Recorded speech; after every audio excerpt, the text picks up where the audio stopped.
আসসালামু আলাইকুম বন্ধুরা, কেমন আছেন সবাই? আজকে আমি করতে যাচ্ছি বড় ছোট সবার অনেক পছন্দের চিকেন নাগেটস। চলুন রেসিপিটি দেখে নেওয়া যাক। প্রথমে মুরগির বুকের মাংস হাড় ছাড়া ব্লেন্ড করে নিব। এখন 2 পিস পাউরুটিও ব্লেন্ডার জারে ব্লেন্ড করে নিব। এখন ব্লেন্ড করা মুরগির মাংসের সাথে এক এক করে দিয়ে দিব পাউরুটি গুঁড়ো করা, লবণ, কাঁচামরিচ, ধনেপাতা, পেঁয়াজ বাটা, সয়া সস, সামান্য আদা রসুন বাটা, রান্নার রেগুলার তেল, সবগুলো উপকরণ এখন একসাথে ভালো করে মিশিয়ে নিব। এখন দিয়ে দিব একটি ডিম। এখন আবার ডিমটাও ভালো করে মিশিয়ে নিতে হবে। এবার আমি বড় একটি ট্রেতে তেল ব্রাশ করে নিব। এবার আমি ট্রের মধ্যে মাংসগুলো ঢেলে দিব আর হাত দিয়ে আস্তে আস্তে চেপে চেপে যতটুকু মোটা করতে চাই নাগেটস ততটুকু ছড়িয়ে নিব। এবার আমি প্লাস্টিকের র্যাপ পেঁচিয়ে 2-3 ঘন্টার জন্য ডিপ ফ্রিজে রেখে দিব। এইবার একটা ডিমের মধ্যে সামান্য দুধ দিয়ে ভালো করে ফেটে নিব। এখন আমার লাগবে কর্নফ্লাওয়ার, ফ্যাটানো ডিম আর ব্রেড ক্রাম্বস। ডিপ ফ্রিজে রাখাতে মাংসটা অনেকটাই শক্ত শক্ত হয়ে এসছে।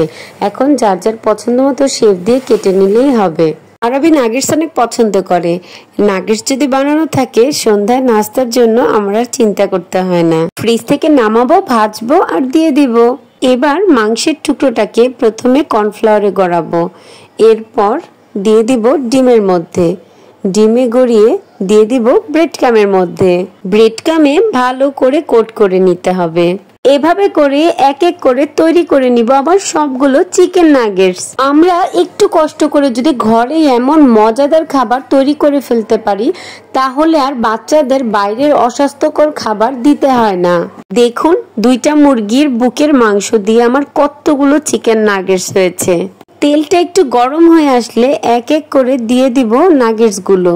এবার চুলার আঁচ মিডিয়ামে রেখে লাল লাল করে এপিট ওপিট করে ভেজে নিব। ভাজা হয়ে গেছে, এখন একটা টিস্যুতে নামিয়ে নিব। এইবার আরবির খাওয়ার পালা। আপনারা যারা যারা বাসায় এমন চিকেন নাগেটস বানাতে চান তারা ঝটপট বানিয়ে নিন। আজ এ পর্যন্তই। ভালো থাকবেন সবাই। আবার হাজির হব অন্য কোনো রান্নার রেসিপি নিয়ে। আল্লাহ হাফেজ।